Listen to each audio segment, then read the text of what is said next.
Our top story at 6. Governor Lamont has been subpoenaed in the bribery trial of his former deputy budget director, Kosta Diamantis. And we have a statement from a spokesperson for the governor that we just got.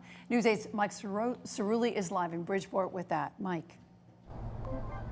Darren, good evening to you. We just heard from the governor's office. The attorney general's office received this subpoena this afternoon. The governor's spokesperson saying this evening Governor Lamont is not a party to this case and has no involvement in the underlying criminal allegations. The governor and other public officials have only been identified as potential third-party witnesses by both sides in this case due to their potential knowledge regarding the projects involved in this case. So all that subpoena action taking place outside the courtroom today.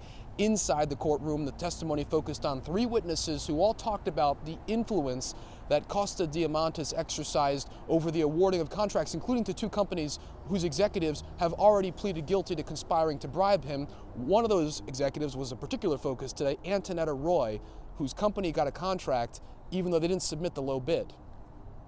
In the complex business of school construction, people like Melvin Colon and Jack Butkus are integral to figuring out which companies will get awarded the lucrative contracts funded by the state dollars Kosta Diamantis once oversaw. Colon formerly led Hartford's school building committee. Butkus is a seasoned architect who works at a firm that was hired by Hartford to oversee construction. Both took the stand on Thursday and were questioned over the awarding of a contract for administrative work to Construction Advocacy Professionals, or CAP, the company owned by Antonetta Roy. Roy previously testified that she gave Diamantis payments and hired his daughter to work at CAP. Prosecutors asked Mr. Colon, "You had an understanding that Mr. Diamantis wanted CAP to be selected?" Colon replied, "Yes." The contract was awarded to Roy's company, and Jack Butkus, the architect, said it also struck him as odd.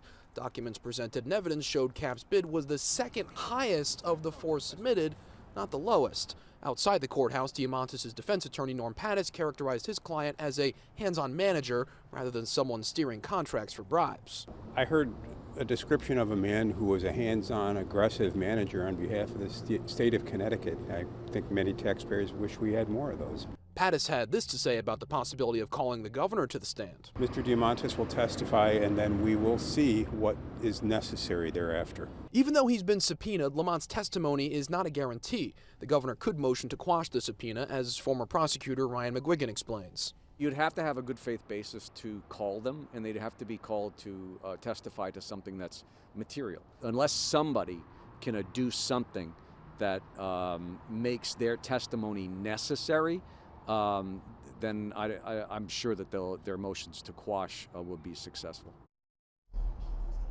And we still don't know yet for certain if the governor and the attorney general's office will motion to quash this subpoena.